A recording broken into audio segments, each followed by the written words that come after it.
Howdly doodly neighborinos! Hope everyone had a super spooky Halloween and a food-filled Thanksgiving.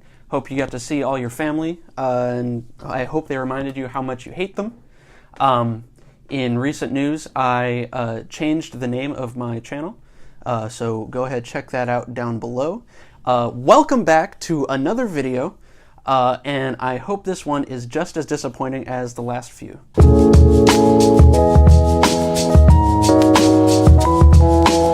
Welcome back to the channel. Welcome back to the channel. I'm not sure if you guys noticed, but it's getting to be that time of year. The time of year when it gets really cold, snow starts falling, my nose bleeds for no reason. All the social justice warriors pretend to give a shit about your feelings by saying happy holidays instead of Merry Christmas. And all the stay-at-home moms venture out for their 1 month of the year to go batshit crazy and make sure all of their kids have the best toys in the world. So instead of going out and braving the crowds and trying to buy all the Christmas gifts that I need, I'm going to make Christmas gifts because I really don't want to have to use it. So that's what this video is going to be about. I had a super awesome idea for a Christmas gift I wanted to make for a friend, and I wanted to make a video on how I'm going to go about making it. What it's going to be is, it's going to be kind of like a pseudo paperweight slash functional item. It's going to be a Wemos D1 Mini encased in resin, but it's still going to be able to turn on because within the resin there's going to be a QI wireless charging receiver module breakout board thing from Adafruit. Full disclosure, I've never been sponsored by Adafruit, but I keep using their shit.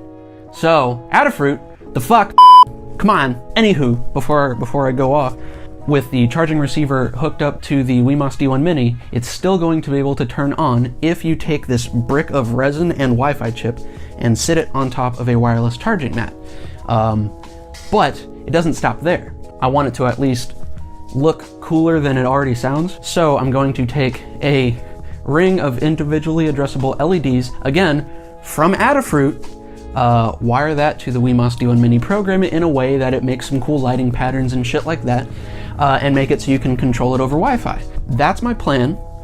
Still have no idea how I'm going to go about doing this in specific detail. I mean, on paper it sounds cool, but I've never worked with resin before. I've never worked with wireless charging before, so this video may be totally botched, but at least it'll be funny to watch. So let's get right to it. Gotta stop recording my audio.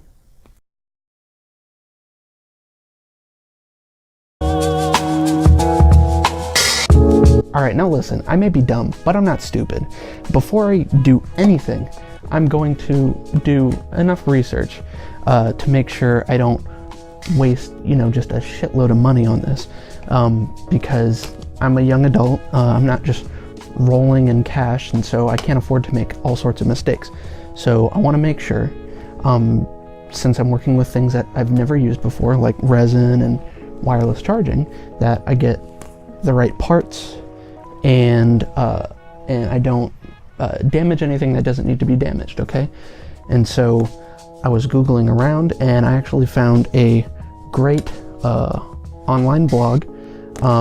I guess that's kind of redundant, but anyway, it was a blog. And someone had already done this experiment before, where they had taken a Raspberry Pi and they encased it in epoxy resin. And it was powered by a wireless charging mat. And so in the blog it explains how this guy went through all the tests he needed to go through to make sure the resin wouldn't damage any electronics. He tried it on an LED first. Of course, I'll put the blog in the description below. So I read through the blog, found out what kind of resin I need to get, or at least what kind of resins are safe, and I think I have enough information I need to proceed. As I so poorly put it in the previous video, I said that when you're working with Arduino, the hardware portion is only half the battle. In addition to setting up the hardware, you also have to program it. I'm going to leave that part up to you guys. I have a special kind of code that I want to put on the Wi-Fi chip. Of course, I will include it in the description if you guys want to go back and watch previous videos where I actually show how to set up the libraries, copy the code, and flash it to the device. You can go ahead and watch those. I've done it quite a few times where I feel like I don't need to keep doing it in every single video, so I'm not. I'm going to skip that part. I'm going to upload my own code. Anyway, what I'm going to do is, before I put this thing in Resin, because it's not going to work if I just put it in Resin and don't upload firmware, I'm going to plug that guy into my computer, upload the code that I want to use, and then I'm also going to make it so in the future I can actually program this thing over the air. So if I want to make new code and put it on the Wi-Fi chip, I don't actually have to plug it into my computer. I can just power the chip up by setting it on the wireless charging mat, and then I can actually just upload the code on a web page using a bin file. Yeah, so let's just assume from this point on I'm working with a pre-flashed Wi-Fi chip. And so after doing that little bit of research, I picked out all the materials and parts I'm going to need. I got the QI wireless charging receiver from Adafruit. I picked out a couple cube-shaped molds, one of which is 5 by 5 by 5 centimeters, and the other is 4 by 4 by 4 centimeters. I got the 2-part resin from Michaels, and of course I have the Wemos D1 Mini that we programmed earlier. Resin, chip, mold, ooh, and of course I got the individually addressable LED ring, also from Adafruit. And so now I'm just gonna figure out a way to put these things together. And I'm gonna go ahead and solder the charging receiver to the Wemos D1 Mini, and I'm gonna solder the ring of LEDs to the D1 Mini. And so after I do that, I'll be right back to tell you how I decided I was gonna do it, because there's a shitload of shit all over the charging receiver.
All right, let's run through a little after action report.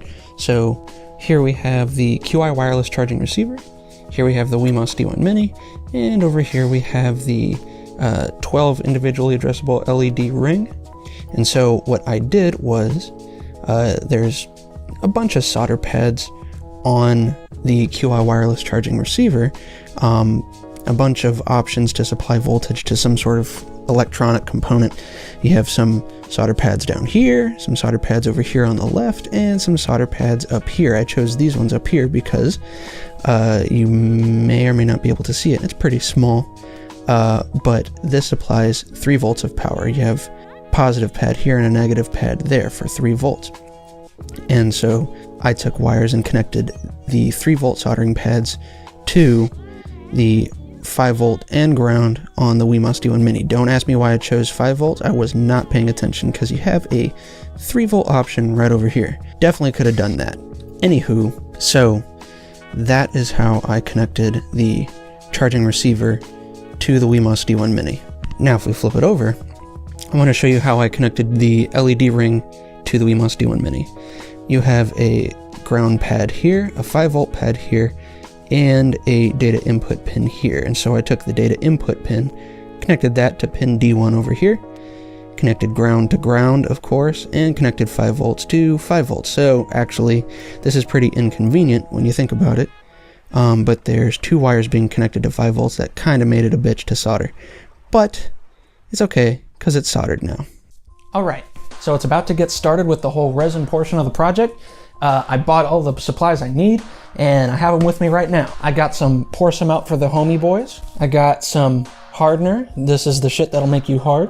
I got some say ah boys. I got some love gloves. I have the resin itself. I have a scale that will measure in grams. Don't ask me why I have that. And I have my 2 molds. Check that out. You remember last video when I was talking about flailing around a weak baby? It's pretty sturdy and rigid now, so it's kind of like flailing around a slightly stronger baby. Look at that. Look at that. It's pretty good. So I got my regular 5x5x5x5x5 centimeter cube right here, and this is what the main project will be made with. Then, right next to it, I got a 4x4x4x4x4 centimeter mold that I'm going to make a little, kind of like a test resin cube. It'll be for a friend. Don't you worry about that. But it's just to kind of make sure I'm doing this whole thing properly. Did you get all that? All right, so get this, you bunch of nerds. The way this resin works, it's not a 50-50 ratio. When you're using it, you have the main part right here, and then you have the catalyst. And it says on the back here, you're supposed to add a certain amount of drops. You're not supposed to just pour the catalyst into the resin when you're mixing it. It's a little dripper that you squeeze and some shit comes out, okay? And so when you weigh this out, it's weighed by ounces. I only have a gram scale, so I'm just gonna do some quick math, and convert grams to ounces. That should be easy enough. Anyway, it says if you have a layer that is 1 inch thick, you definitely can't see that, holy shit. 1 inch thick. Per ounce of resin, you would drop 4 drops of catalyst. And so that's what we're gonna do, because I'm not going to be pouring a very thick layer. I mean, I see some other shit like 1/8 of an inch, 1/4 of an inch thick. You would pour or you would drop 8 drops of catalyst. What the fuck ever, doesn't matter. So I'm just gonna weigh out some resin, drop some catalyst, and then I'm going to pour it into these molds. And that should be pretty easy.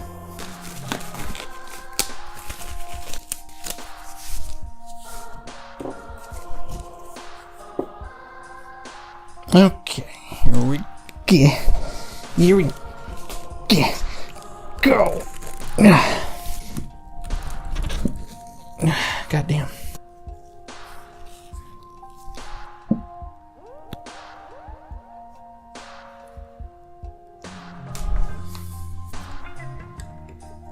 Fuck, this shit smells kind of like shit. Anywho.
Alright, so listen, before you start freaking out and wondering what I did and the fact that I didn't explain it, I'm going to explain it right now, okay? So, we got our two molds right here. This one right here is just the test subject. I wanted to fill this one up halfway because I'm going to put just a single little object inside of it, still trying to figure out what it's going to be. However, this one, the main guy, I only poured a thin layer of resin at the very bottom. This is going to be the first pour. The reason I did that is because the QI wireless charging receiver is going to be placed right on the bottom layer, and there only needs to be just a little bit of resin separating the charging receiver and the charging mat. There's still going to be resin there, but just enough to make sure it's encased, but still within range to actually receive a charging signal. And so now we're going to let these guys harden overnight. Both of these are probably just going to need one more pour. And so after both of these harden, I will place the Wi-Fi chip, the QI receiver, and the LED ring inside of this guy, and then I'll figure out what I'm going to put inside of here as my little test piece of shit. And that's what we'll do. So I'll come back whenever these guys are hard and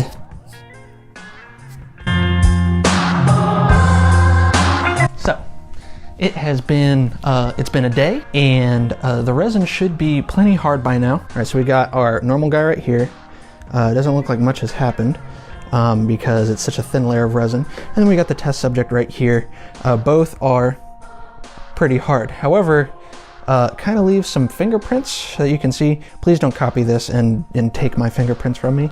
I'll be really pissed. So we're gonna go ahead and get ready for our second pour. Now, I ran into a small problem where the QI charging receiver right here doesn't quite fit inside of the 5 centimeter mold right here. I had to take the breakout board right here and fold it up onto the coil pad so that way it takes up less space. But even when you put it inside of the mold, it just barely fits, as you can see. And so what I'm going to do is I'm going to trim off all of this excess matting right here. And so I'm going to do that right now. And so I don't own an actual pair of scissors, so we're going to use a Swiss Army knife.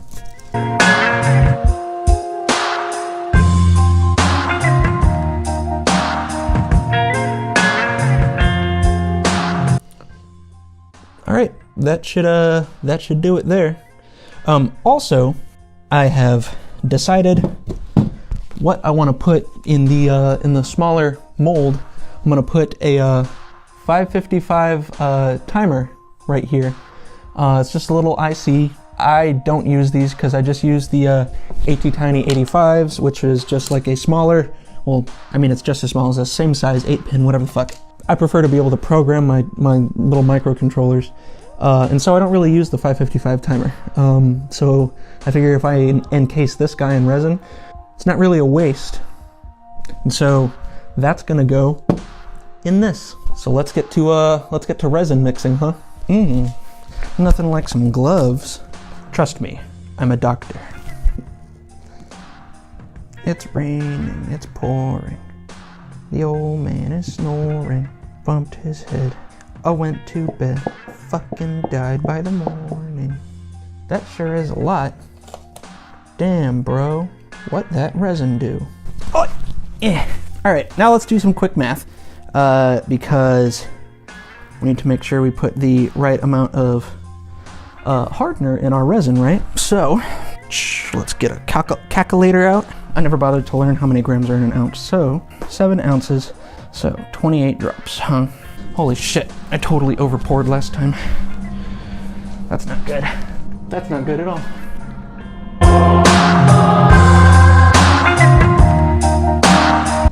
And now we stir it like we just don't give a shit.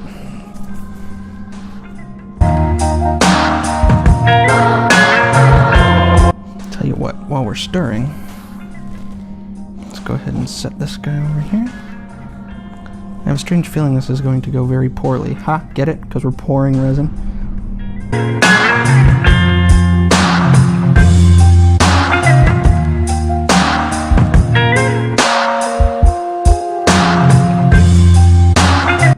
Alright, now let's pour this thing like we just don't give a fuck. Alright, this part's gonna be kind of Oh shit, the lights are submerged. Why is it floating? All right.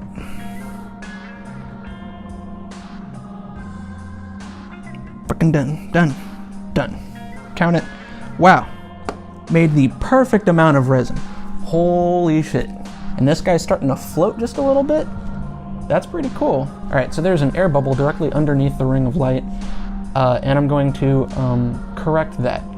So give me a minute. The way I've decided to correct the air bubble problem, oh, well, of course, as soon as I say there's an air bubble problem and I come back with toothpicks, the air bubble just kind of goes away. Ain't that a kick in the pants? We've finished making our second pour of resin. Let's get this out of the way. Boy. So yeah, wow, there's a lot of air bubbles coming out of this dude. Anyway, we finished pouring both of them. Now we just have to let this harden overnight, well, after a day, and we should be done pouring resin and mixing resin and shit like that. And maybe the sides will come out smooth. If not, I will probably have to sand and do some shit like that. And so I'm probably gonna go get some sandpaper and some dust masks. And Lord, this shit smells so bad. It's gonna turn out great. I promise. This video is brought to you by Macy's. When you're here, your family. All right, so it's been enough time for the second pour to harden. And I got my two pieces right here. Here is the main project. Ooh, check that shit out. And here's the test piece. Both of which, there's a lot of air bubbles right here. Well, not air bubbles, but parts where the resin came detached from the mold itself, from shrinking probably in the cold. And so the sides are not very smooth. Don't know if you can see that. Jeez. Yeah, anyway, it's not very smooth. And that's the case with both of these. Another thing that's pretty disappointing is, even though it's pretty hard, like I can't squeeze it at all, it's pretty tacky on the surface. Like I can dig my nail into it and it leaves nail indents anyway. So I'm going to go ahead and start sanding these to smooth them out. I got every grit of sandpaper from 120 grit to 2000 grit. That should help out. And also it's probably going to create a lot of dust, and I have no idea how inhaling resin dust is, if it's good for your health or not. Probably isn't, so I got one of these guys. And this is not overkill. I'm just kind of sick of reusing disposable dust masks, and so I thought I'd get one with some changeable filters. I'm gonna go ahead and take these guys out of the mold.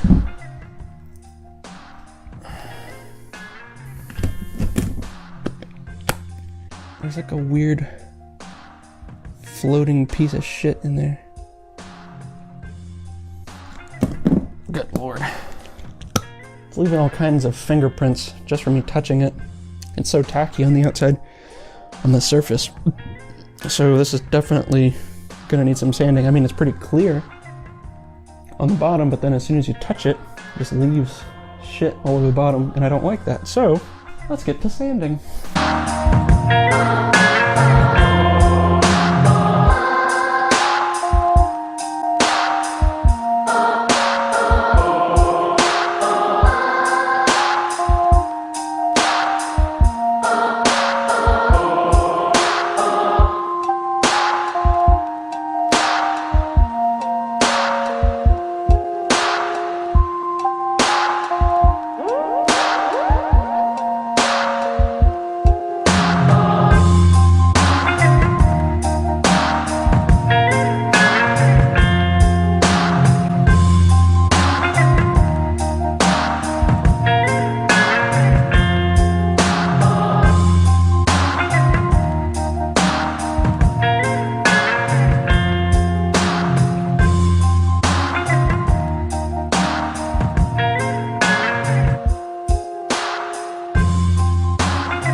God damn. So I have finished sanding, and I gotta say, you know, going from 120 grit sandpaper to 2000 grit sandpaper, all while wearing a dust mask, gotta say that is probably the least fun experience I have ever had making YouTube videos. But this thing, you know, it's kind of cloudy. it's still pretty cloudy. And so what I'm going to do is I'm going to buff it. I'm going to take turtle wax that you use for your car, and I'm going to actually hand buff it and then use a buffing wheel. Hopefully that'll work. So what the sanding did for me was I was able to remove that really tacky layer, and it's totally hard now. Like, I'm trying to scratch it with my nail and it doesn't scratch, doesn't leave any fingerprints. So mission accomplished there, and I smoothed it out as much as I could with the highest grit sandpaper I could find. And now all I have to do is buff it to get it crystal clear again. So we're gonna do that.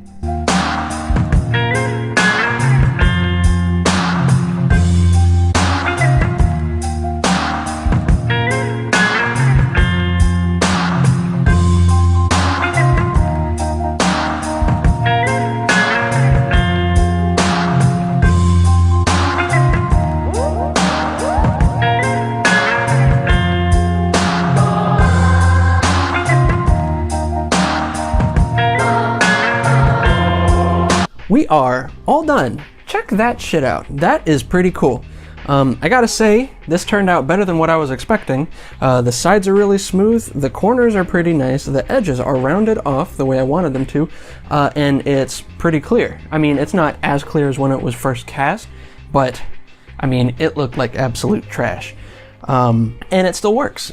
Power's on, runs my code, and I can connect to its access point, and the lights still work. That part is awesome. So that's gonna wrap it up for this video. Hope you guys enjoyed the cringeworthiness that was me trying something new. Anyway, that was probably the worst thing I've ever had to do. That was not fun. Well, I mean, so I lied. The part where I didn't have to sand was great. Holy shit, I feel lightheaded. Don't look at me like that. Anyway, so I hope you guys enjoyed the video. Don't forget to watch the rest of my videos, and also, you know, stay tuned for more videos. Don't forget to smash that like button. Don't forget to comment about shit. Hit that subscribe button. Hit the notification bell. Hit the Taco Bell. Hit the Liberty Bell. Hit the doorbell.